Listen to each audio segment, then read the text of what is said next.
نحمده ونصلي ونسلم على رسوله الكريم اما بعد فاعوذ بالله من الشيطان الرجيم بسم الله الرحمن الرحيم رب اشرح لي صدري ويسر لي امري واحلل عقدة من لساني يفقهوا قولي ربنا آتنا في الدنيا حسنة وفي الآخرة حسنة وقنا عذاب النار آمین بجاہ سید المرسلین صلی اللہ علیہ وسلم۔ سورہ یوسف رکو نمبر 8 کی پہلی آیت مبارکہ میں اللہ رب العزت کا ارشاد گرامی ہے، اور یوسف کے بھائی آئے تو ان کے پاس حاضر ہوئے، پس یوسف نے تو انہیں پہچان لیا اور وہ بھائی ان سے انجان رہے۔ مفسرین فرماتے ہیں کہ جب قحط کی شدت ہوئی اور بلائے عظیم عام ہو گئی تو تمام شہر قحط کی سخت تر مصیبت میں مبتلا ہو گئے اور ہر جانب سے لوگ غلہ خریدنے کے لیے مصر پہنچنے لگے۔ تو حضرت یوسف علیہ السلام کسی کو ایک اونٹ کے بوجھ سے زیادہ غلہ نہیں دیتے تھے تاکہ مساوات رہے، برابری رہے اور سب کی مصیبت دور ہو۔ قحط کی جیسی مصیبت مصر اور دیگر ملکوں میں آئی، ایسی ہی کنعان میں بھی آئی۔ اس وقت حضرت یعقوب علیہ السلام نے بنیامین کے سوا اپنے 10 بیٹوں کو غلہ خریدنے مصر بھیجا۔ جب حضرت یوسف علیہ السلام کے بھائی مصر میں حضرت یوسف علیہ السلام کے پاس حاضر ہوئے تو آپ علیہ السلام نے انہیں دیکھتے ہی پہچان لیا، لیکن وہ آپ علیہ السلام کو نہیں پہچان سکے، کیونکہ حضرت یوسف علیہ السلام کو کنویں میں ڈالنے سے اب تک 40 سال کا طویل زمانہ گزر چکا تھا، اور ان کا خیال یہ تھا کہ حضرت یوسف علیہ السلام کا انتقال ہو چکا ہوگا، جبکہ یہاں آپ علیہ السلام تخت سلطنت پر شاہانہ لباس میں شان و شوکت کے ساتھ جلوہ فرما تھے۔ اس لیے انہوں نے آپ علیہ السلام کو نہیں پہچانا اور آپ علیہ السلام سے عبرانی زبان میں گفتگو کی۔ حضرت یوسف علیہ السلام نے بھی اسی زبان میں جواب دیا، پھر فرمایا تم کون لوگ ہو؟ انہوں نے عرض کی ہم شام کے رہنے والے ہیں، جس مصیبت میں دنیا مبتلا ہے اسی میں ہم بھی ہیں، اور آپ علیہ السلام سے غلہ خریدنے آئے ہیں۔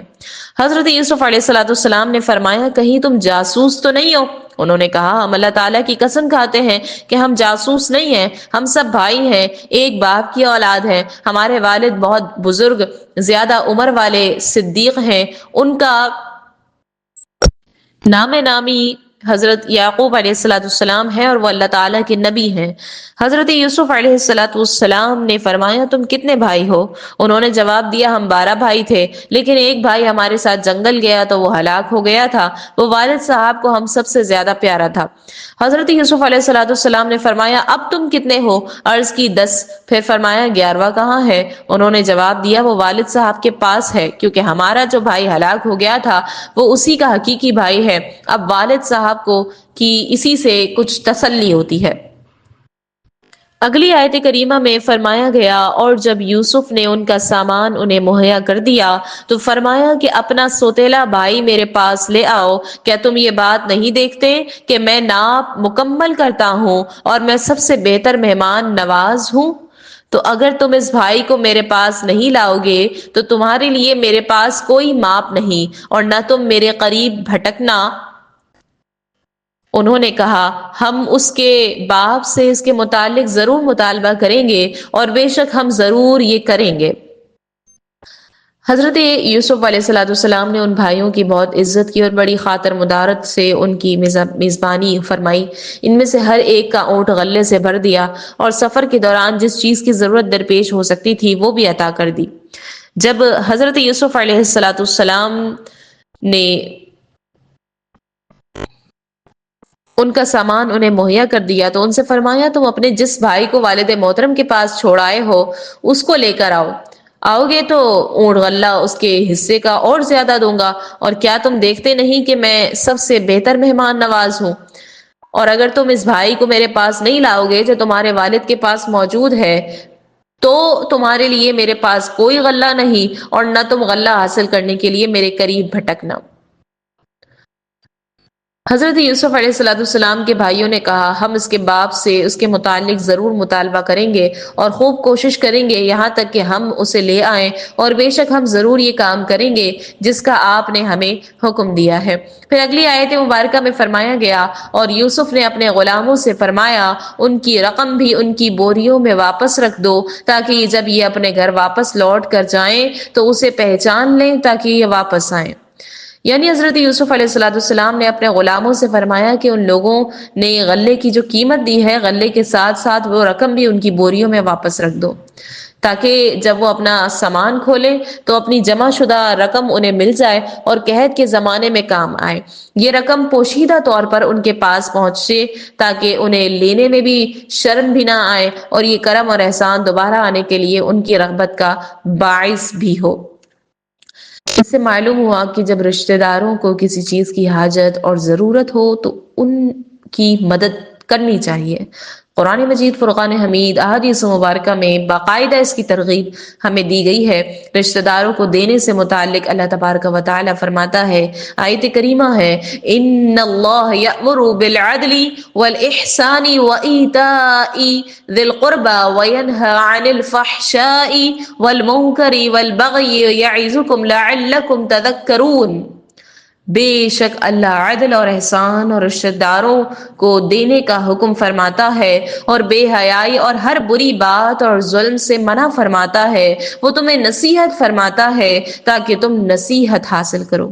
حدیث مبارکہ میں نبی کریم صلی اللہ علیہ وسلم کا ارشاد گرامی ہے، جو دینار تو اللہ رب العزت کی راہ میں خرچ کرے اور جو دینار تو غلام کی گردن آزاد کرنے میں خرچ کرے اور جو دینار تو کسی مسکین پر صدقہ کرے اور جو دینار تو اپنے گھر والوں پر خرچ کرے، ان سب میں زیادہ ثواب اس کا ہے جو تو اپنے گھر والوں پر خرچ کرے۔ اسی طرح ایک اور حدیث مبارکہ ہے، عام مسکین پر صدقہ کرنا ایک ہی صدقہ ہے، اپنے رشتہ دار پر کرنا دو صدقے ہیں، ایک صدقہ اور دوسرا صلہ رحمی۔ ایک اور حدیث میں فرمایا، اے امت محمدیہ، قسم ہے اس کی جس نے مجھے حق کے ساتھ بھیجا ہے، اللہ تعالیٰ اس شخص کے صدقہ کو قبول نہیں فرماتا جس کے رشتہ دار اس کے سلوک کرنے کے محتاج ہوں اور یہ غیروں کو دے۔ قسم ہے اس کی جس کے دست قدرت میں میری جان ہے، اللہ تعالیٰ اس کی طرف قیامت کے دن نظر نہیں فرمائے گا۔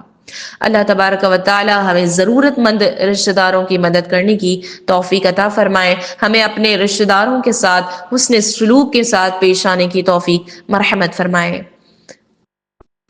اگلی آیت مبارکہ میں فرمایا، پھر جب وہ اپنے باپ کی طرف لوٹ کر گئے تو کہنے لگے، اے ہمارے باپ، ہم سے غلہ روک دیا گیا ہے، لہٰذا ہمارے بھائی کو ہمارے ساتھ بھیج دیجئے تاکہ ہم غلہ لا سکیں اور ہم ضرور اس کی حفاظت کریں گے۔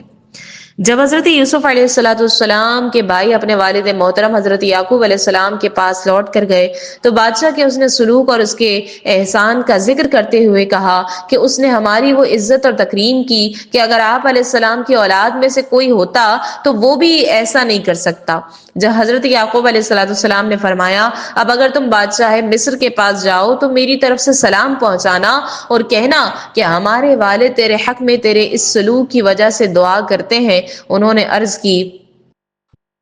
اے ہمارے باپ، شاہ مصر نے ہم سے کہہ دیا ہے کہ اگر ہم بنیامین کو نہ لے کر آئے تو آئندہ ہمیں غلہ نہیں ملے گا، اس لیے اب بنیامین کا جانا ضروری ہے۔ آپ علیہ السلام ہمارے بھائی بنیامین کو ہمارے ساتھ بھیج دیجئے تاکہ ہم غلہ لا سکیں، ہم ضرور اس کی حفاظت کریں گے اور انہیں بخیریت آپ علیہ السلام کے پاس واپس لائیں گے۔ پھر اگلی آیت کریمہ میں فرمایا، یعقوب نے فرمایا، کیا اس کے بارے میں تم پر ویسا ہی اعتبار کر لوں جیسا پہلے اس کے بھائی کے بارے میں کیا تھا؟ تو اللہ سب سے بہتر حفاظت فرمانے والا ہے اور وہ مہربان سے بڑھ کر مہربان ہے۔ حضرت یوسف علیہ السلام کے بھائیوں کی یہ بات سن کر حضرت یعقوب علیہ السلام نے فرمایا، میں اپنے بیٹے بنیامین کے بارے میں تمہارا اعتبار کیسے کر لوں؟ حالانکہ اس کے بھائی حضرت یوسف علیہ السلام کے ساتھ تم نے جو کچھ کیا وہ جانتے ہو، اور اب بنیامین کے بارے میں بھی ویسی ہی بات کر رہے ہو۔ تمہارے بنیامین کی حفاظت کرنے کے مقابلے میں اللہ کی حفاظت سب سے بہتر ہے اور وہ ہر مہربان سے بڑھ کر مہربان ہے۔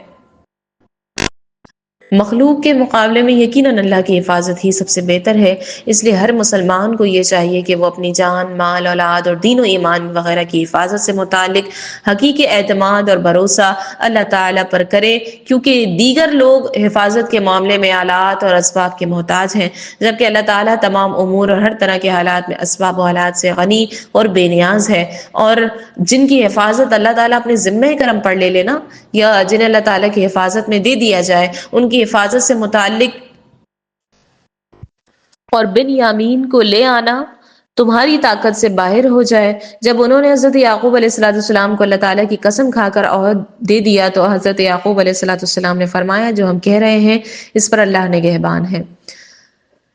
اس سے یہ معلوم ہوا کہ ظاہری اسباب اختیار کرنے کے بعد اللہ رب العزت پر بھروسہ کرنا توکل کے خلاف نہیں ہے، تو لہٰذا ہر انسان کو یہ چاہیے کہ وہ اس عالم میں موجود معتبر اسباب اختیار کرے اور صرف ان اسباب کو اختیار کرنے اور انہی پر بھروسہ کرنے کو کافی نہیں سمجھے، بلکہ اپنے دل کو اللہ تعالیٰ اور اس کی تقدیر کی طرف متوجہ رکھے، اللہ تعالیٰ پر، اس کی تدبیر پر اعتماد کرے اور اس کے سوا ہر چیز سے اپنی امید ختم کر دے۔ امام محمد غزالی رحمۃ اللہ علیہ فرماتے ہیں کہ اسباب ترک کر دینا اللہ تعالیٰ کی حکمت کے خلاف اور اس کے طریقے سے جہالت ہے، اور جب آدمی اسباب کی بجائے اللہ تعالیٰ پر بھروسہ رکھے اور یوں وہ اللہ تعالیٰ کے طریقے کے مطابق عمل کرے تو یہ بات توکل کے خلاف نہیں ہے۔ اگلی آیت کریمہ میں اللہ رب العزت نے ارشاد فرمایا اے میرے بیٹو، ایک دروازے سے داخل نہ ہونا اور جدا جدا دروازوں سے جانا، میں تمہیں اللہ سے بچا نہیں سکتا، حکم تو اللہ ہی کا چلتا ہے، میں نے اسی پر بھروسہ کیا اور اسی پر بھروسہ کیا، اور بھروسہ کرنے والوں کو اسی پر بھروسہ کرنا چاہیے۔ جب حضرت یعقوب علیہ السلام کے بیٹے مصر جانے کے ارادے سے نکلے تو آپ علیہ السلام نے سب بیٹوں کو نصیحت کرتے ہوئے ارشاد فرمایا، اے میرے بیٹوں، مصر میں ایک دروازے سے داخل نہ ہونا بلکہ جدا جدا دروازوں سے جانا تاکہ بری نظر نہ لگنے سے محفوظ رہو۔ پہلی مرتبہ جب یہ لوگ مصر گئے تھے تو اس وقت حضرت یعقوب علیہ السلام نے یہ نہیں فرمایا تھا، کیونکہ اس وقت تک کوئی یہ جانتا تھا کہ یہ سب بھائی اور ایک باپ کی اولاد ہیں، لیکن اب چونکہ جان چکے تھے اس لیے بری نظر لگ جانے کا احتمال تھا، اس وجہ سے آپ علیہ السلام نے سب کو علیحدہ علیحدہ ہو کر داخل ہونے کا حکم دیا، اور اس سے یہ معلوم ہوتا ہے کہ آفتوں اور مصیبتوں سے نجات حاصل کرنے کی تدبیر کرنا اور مناسب احتیاطیں اختیار کرنا انبیاء کرام علیہ السلام کا طریقہ ہے۔ سید المرسلین صلی اللہ علیہ وسلم آفتوں اور مصیبتوں سے بچنے کے لیے خود بھی مصیبت مناسب تدبیریں فرمایا کرتے اور دوسروں کو بھی بتایا کرتے تھے، جیسے ہمارے نبی کریم صلی اللہ علیہ وسلم امام حسن امام حسین رضی اللہ تعالی عنہما پر یہ کلمات پڑھ کر پھونکا کرتے اور فرماتے کہ تمہارے جد امجد بھی حضرت اسماعیل اور حضرت اسحاق علیہ السلام پر یہ کلمات پڑھ کر دم کیا کرتے تھے، اور وہ یہ کلمات تھے، اعوذ بکلمات اللہ التامۃ من کل شیء وہامہ ومن کل عین لامہ۔ اور ایک حدیث مبارکہ میں فرمایا کہ میں تمہیں وہ کلمات نہ بتاؤں جو شریر، جنات اور نظر بد سے اللہ تعالیٰ کی پناہ طلب کرنے سے سب سے افضل ہیں۔ انہوں نے عرض کیا، یا رسول اللہ صلی اللہ علیہ وسلم کیوں نہیں، آپ ضرور بتائیے۔ ارشاد فرمایا وہ کلمات یہ ہیں، دونوں صورتیں ہیں، قل اعوذ برب الفلق اور قل اعوذ برب الناس، یعنی سورہ فلق اور سورہ ناس، ان صورتوں کو آپ پڑھو تو اللہ تبارک و تعالی شریر، جنات کے شر سے محفوظ رکھے گا۔ اور یہ بھی معلوم ہوتا ہے کہ بری نظر سے بچنے کے لیے کوشش کرنی چاہیے، کیونکہ اس سے نقصان پہنچ سکتا ہے۔ بری نظر سے متعلق حدیث مبارکہ بھی ہے، فرمایا کہ نظر حق ہے، اگر کوئی چیز تقدیر پر سبقت کر سکتی ہے تو وہ نظر ہے، اور جب تم سے غسل کرنے کا کہا جائے تو غسل کر لو۔ ایک اور حدیث میں فرمایا کہ اس ذات کی قسم جس کے قبضے قدرت میں میری جان ہے، بے شک بری نظر مرد کو قبر میں اور اونٹ کو ہنڈیا میں پہنچا دیتی ہے۔ بری نظر کے متعلق علاج کیا ہے؟ حدیث مبارکہ میں جنات اور انسانوں کی جو بری نظر سے پناہ مانگا کرتے تھے، یہاں تک کہ سورہ فلق اور سورہ ناس نازل ہوئی۔ جب یہ صورتیں نازل ہوئی تو آپ صلی اللہ علیہ وسلم نے ان دونوں کو اختیار فرما لیا اور دیگر دعاؤں کو چھوڑ دیا۔ حضرت مفتی احمد خان نعیمی فرماتے ہیں کہ بد نظری سے بچنے کے لیے یہ آیت کریمہ بھی اکسیر ہے۔ وَإِن يَكَادُ الَّذِينَ كَفَرُوا لَيُزْلِقُونَكَ بِأَبْصَارِهِمْ لَمَّا سَمِعُوا الذِّكْرَ وَيَقُولُونَ إِنَّهُ لَمَجْنُونٌ۔ بچوں کو بری نظر لگتی ہے، آپ یہ دم کیجئے، بچے ہوں یا بڑے ہوں۔ تو یہ سورہ قلم کی آخری 2 آیتیں ہیں، اس کو پڑھ کر دم کیا کیجئے، انشاءاللہ بری نظر سے محفوظ رہیں گے۔ پھر آیت کریمہ میں فرمایا گیا وَمَا أُغْنِي عَنْكُمْ مِنَ اللَّهِ مِنْ شَيْءٍ، اور میں تمہیں اللہ سے بچا نہیں سکتا، یعنی جس چیز کی طرف میں نے تمہیں اشارہ دیا وہ اگر اللہ تعالیٰ نے تمہارے لیے مقدر فرما دی ہے تو میں تمہیں اس سے بچا نہیں سکتا، کیونکہ تدبیر تقدیر کو ٹال نہیں سکتی۔ میں نے اپنا معاملہ اللہ تعالیٰ کے سپرد کر دیا ہے، میں اسی پر بھروسہ کرتا ہوں اور اپنی اس بات پر بھروسہ نہیں کرتا جس کا میں نے تمہیں حکم دیا ہے، کیونکہ توکل کے ساتھ اسباب اختیار کرنا اسباب چھوڑ دینے سے بہتر ہے۔ اور اس آیت سے سبھی ثابت ہوا کہ اللہ تعالیٰ پر توکل کے ساتھ اسباب اختیار کرنے سے توکل میں کوئی فرق نہیں پڑتا، وہ اپنی جگہ برقرار رہتا ہے۔ اگلی آیت مبارکہ میں اللہ رب العزت کا ارشاد گرامی ہے اور جب وہ وہیں سے داخل ہوئے جہاں سے ان کے باپ نے حکم دیا تھا، وہ انہیں اللہ سے کچھ بچا نہ سکتے تھے، البتہ یعقوب کے دل میں ایک خواہش تھی جو اس نے پوری کر لی، اور بے شک وہ صاحب علم تھا کیونکہ ہم نے اسے تعلیم دی تھی، مگر اکثر لوگ نہیں جانتے۔ آیت کا معنی یہ ہے کہ حضرت یعقوب علیہ السلام کی بیٹوں کا مختلف دروازوں سے شہر میں داخل ہونا ان سے وہ چیز دور نہیں کر سکتا جو اللہ تعالیٰ نے ان کے لیے مقدر فرما دی ہے۔ اللہ تبارک و تعالیٰ کی تقدیر کو دیکھا جائے تو ان کا ایک ہی دروازہ سے داخل ہونا یا مختلف دروازوں سے داخل ہونا دونوں برابر ہے۔ ان کا مختلف دروازوں سے جانا اگرچہ اللہ تعالیٰ کی تقدیر کو ٹال نہیں سکتا، لیکن بد نظری سے بچنے کی یہ تدبیر اختیار کرنا حضرت یعقوب علیہ السلام کے دل کی ایک تمنا تھی جو انہوں نے پوری کر لی۔ حضرت یعقوب علیہ السلام صاحب علم تھے کیونکہ اللہ تعالیٰ نے انہیں تعلیم دی تھی، مگر اکثر لوگ وہ علم نہیں جانتے تھے جو اللہ تعالیٰ اپنے چنے ہوئے بندوں کو دیتا ہے۔ اور اسی آیت مبارکہ پر سورہ یوسف کے رکوع نمبر 8 کا اختتام ہوتا ہے۔ اللہ رب العزت سے دعا کرتے ہیں کہ اللہ رب العزت ہمیں اپنا بھروسہ، اپنا توکل عطا کرنا، تجھی پر توکل کرنے کی توفیق مرحمت فرمائے، ہمیں یوسف علیہ السلام جیسی حکمت اور سمجھ عطا فرمائے، ہمیں یعقوب علیہ السلام جیسا حلم اور صبر عطا کرے، ہمیں ہمارے پیاروں سے بھلائی اور برکت کے ساتھ حسن سلوک کے ساتھ پیش آنے کی توفیق عطا فرمائے، ہمیں ظلم، مکاری اور حسد سے محفوظ رکھے، آمین بجاہ سید المرسلین صلی اللہ علیہ وسلم، وما علینا الا البلاغ المبین۔